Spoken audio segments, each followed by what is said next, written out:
What is up, YouTube? Kenneth Campbell here. Welcome back to my channel. Now, in today's video, I'm going to be reviewing the new 2019 movie, The Intruder, starring the ever so fine as hell and dirty-ish Michael Ealy and Megan Good.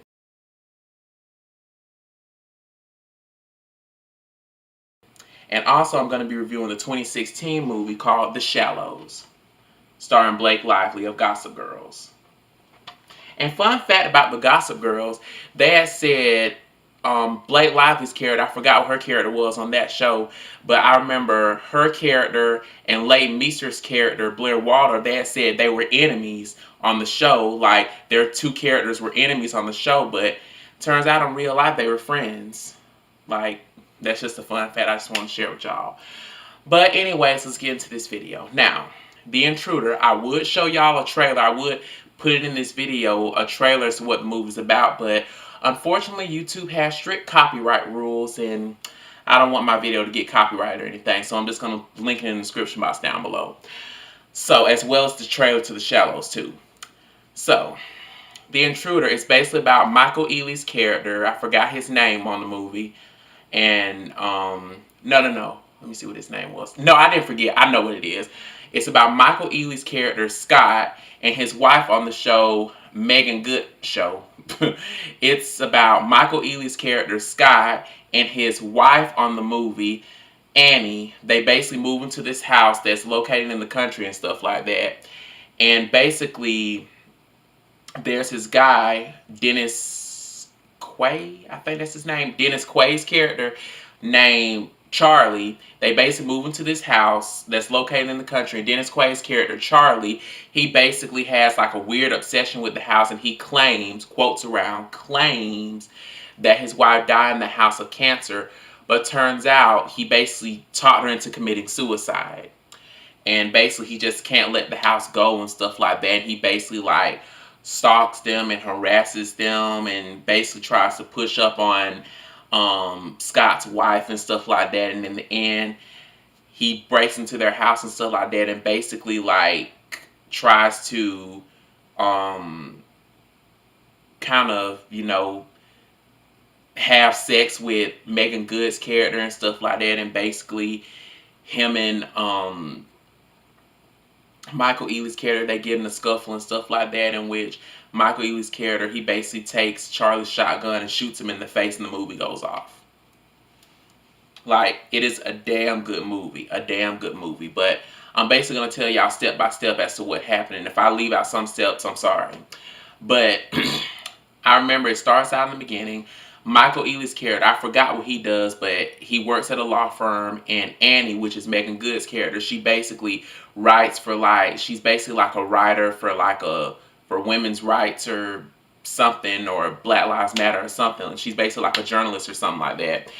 And basically the movie opens to where Scott, which is Michael Ealy's character, he gets like a promotion at his job, and they throw a big party and stuff like that, and him and Annie, they go off and have some private time alone and stuff like that, and they basically talk about getting a house that's located in the country and stuff like that, and they basically drive all the way to the country to see the house and stuff like that, and they basically like walk through this wooded area and stuff like that, and they see a deer. And that's when Dennis Quaid's character, Charlie, he comes into play, and he like shoots the deer and stuff like that. And he starts coming toward them, and they think he's gonna shoot him, but he's not. He's just basically telling them just to look out for deer because they're eating up all the vegetation of the gardens or something like that. And he basically gives them a tour of the house and stuff like that. And of course, you know, the house is old, and you know, he has a lot of old stuff in there and stuff like that. And he gives them a tour of the house and stuff like that. And I remember, like, he was kind of flirting with Annie and stuff like that, and Scott was just giving them weird looks like, hey nigga, why you flirt with my wife kind of look and stuff like that. And I remember Annie and Charlie had went somewhere else in the house and saw that, and she was like, hey babe, are you coming? Or hey Scott, are you coming? He was like, yeah, I'm just looking at this old shit. In which he said that got a lot of laughs in the theaters and stuff like that. And I remember in one scene they had, like I said, I don't mean to skip any steps, but if I do, I'm sorry. But I remember there was this one scene where they had invited their friends over and stuff like that. And I remember Scott's friend, what's his name? Mike. His friend Mike had came over and stuff like that. And him and his girlfriend had came over. And I remember Mike, he was smoking a cigarette and stuff. He stepped outside to smoke a cigarette and he threw the cigarette in the bushes and stuff like that. And I remember in the morning, I think that was in the morning they had left, or it was still nighttime they had left, but there was like a big cigarette burn in the carpet and stuff like that. Like, obviously Charlie had did that. And Charlie basically just shows up unannounced and just basically just tries to intrude himself into the house and stuff like that that's not his anymore. Like, he even had like I remember Scott, they had wanted to put up a security system because somebody was breaking into their house. I wonder who that was. I'm pretty sure y'all can take a wild guess as to who the person was that was trying to break into their house. It was Charlie, obviously. So they had suspicion that someone was breaking into their house, and they was building up a security system, like putting up like security cameras or something like that. And Charles was like, "Hey, stop drilling holes in my house!" And then he was trying to get those men to stop and stuff, and Scott had told them to get back to work and stuff like that. And he just they basically had like a little scuffle, like a little argument as to why that was happening and stuff like that. And then when Charlie had walked off, before Charlie had walked off, he was like, said something, blah, blah, blah, blah, blah, my house or something like that. And then he walked off and Scott was like, "This isn't your house." And like, how men are with women and stuff like that. Like, Charlie was basically trying to push up on Annie and stuff like that, and basically Scott reached his breaking point and he was like, "Stay the hell away from my wife." Like, they were in like a bar or something like that, in which Charlie claimed he was staying in this hotel or something like that, in which he never was staying in a hotel because, he's a psychopath just stalking their house and whatnot. And also he claimed that he was moving to Florida with his daughter. But unfortunately, come to find out towards the end of the movie, his daughter lives in Maine, as far away from her father as possible, because he is a fucking psychopath and a pathological liar. So, hey y'all. And what was I finna say? Oh yeah. They were in a bar and stuff like that at the hotel, and they were basically, he told them to stay the hell away from my wife and stuff like that. And Michael Ealy's low-key funny. He was like, "Stay the hell away from my wife. Capiche?" That was so funny. That was just so funny. I don't know why, but that was just funny. Just the way he said it. And then he walked off, and like the crazy stuff and torture continued and stuff like that. And towards the end of the movie, or in the middle of the movie, Michael Ealy's character is jogging, and basically Charlie's character like basically runs him off the road, like opens his door and hits him with the door and stuff like that. And he basically falls into the bushes, in which he ends up going to the hospital, staying for a couple of days. And Charlie slowly but surely tries to move in on Annie and all that kind of other stuff. And towards the end of the movie, let me see. Towards the end of the movie, he basically intrudes on the house again, and he basically gets into it with Annie. Like, they get in like a little scuffle. He knocks Annie unconscious and takes her to the bedroom and stuff like that. And he kind of and oh my god, it's disgusting. Like, he basically lick his tongue out, licking her up and down and stuff like that. Like, oh my god, that's fucking disgusting. But I admit, Dennis Quaid is sexy. Is sexy for an old man. I give him that. He's sexy for an old man. But like, oh my god, licking her up and down and shit like that, trying to have sex with her. Like, it was disgusting. And Michael Ealy gets to the house and stuff like that, and basically him and Michael Ealy get into a fight, in which he throws Michael Ealy over not a balcony, but the side of the staircase, and Michael Ealy falls to the floor and is unconscious for a little bit, but he manages to get back up. And they discover that Charlie had killed Scott's friend Mike, and he was living under the house for quite a while and stuff like that. And I remember Charlie discovers the room that Scott and Annie are hiding in and stuff like that. And Scott, because he doesn't have a gun because his brother basically had died from like a gunshot or something like that. Scott's character, Scott had explained and stuff like that, that his brother had died from like a gunshot or something like that. That's why he doesn't have a gun. And Scott basically takes that damn bat and like hit a home run with Charlie ass, and Charlie followed the flow. And then he gets the gun. Scott gets the gun, points at Charlie and says, "Go to hell," and shoots him in the face. And the movie goes off. That's basically the whole movie. Like I said, I skipped some parts because the movie's so long. Well, not really, really long, but the movie's so long I have forgot some parts. I may have forgot some parts, but that's basically what the movie's about. So that's that. And now let's move on to the 2016 movie, The Shallows. Now, for those of you who don't know what this movie's about, I'm gonna read it to y'all. In the top thriller, when Nancy, Blake Lively, is surfing on a secluded beach, she finds herself on the feeding ground of a great white shark. Though she is stranded only 200 yards from shore, survival proves to be the ultimate test of wills, requiring all of Nancy's ingenuity, resourcefulness, and fortitude. So basically, the movie opens where Blake Lively's character, Sarah, she is driving. She's in Mexico. She's riding with this Spanish man. They speak in Spanish and whatnot.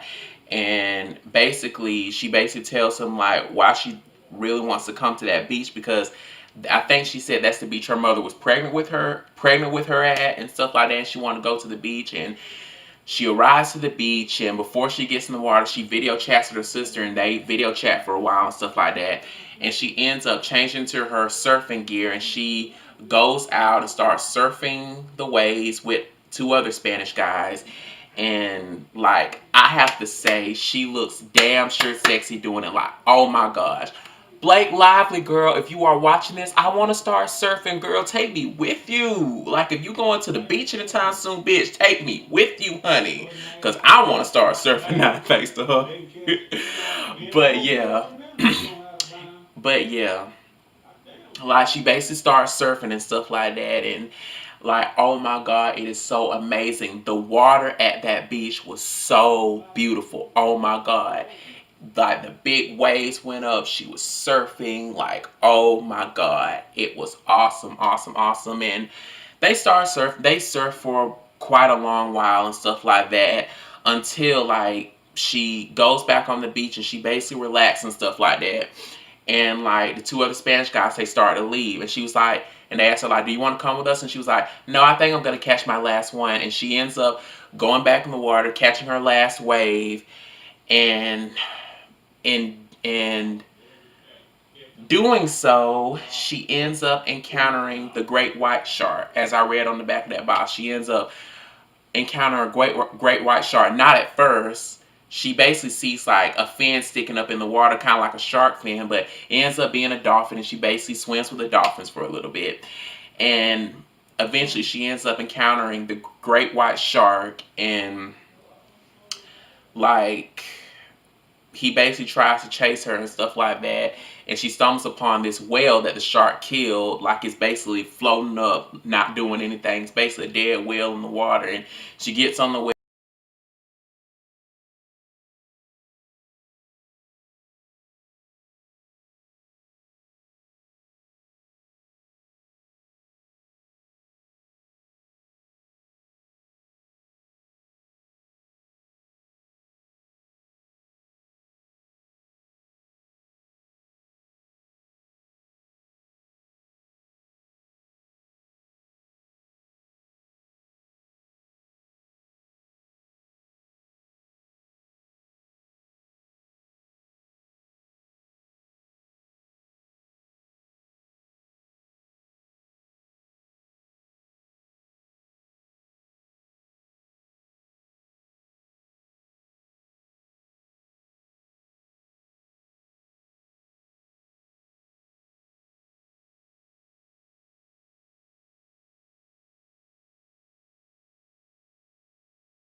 And also, I'm gonna show y'all this picture. Like, hippo milk looks pink. Like, if y'all can see that, it looks just like strawberry milk, but of course it's not strawberry milk.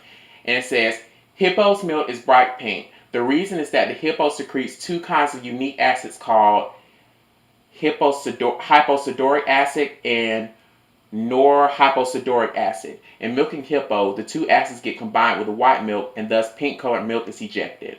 Like, oh my god. Like, just like with giraffe milk, I literally did not know that. Like, oh my god. Like, I didn't even know hippo milk could be pink. It looks just like strawberry milk, but of course it's not strawberry milk. I remember I had Googled, can people drink hippo milk? But they had said, like, you can drink hippo milk, but they had said something about it has like 500, but they said 1 cup of hippo milk has 500 calories. And I'm thinking to myself, it's best that y'all not sell that in stores, because 1 cup has 500 calories, and drinking that daily, like, that could be a health risk. But that's just my opinion. Anyways, I just wanted to come on here and share a little fun fact with y'all. So, like always, Kenneth Campbell,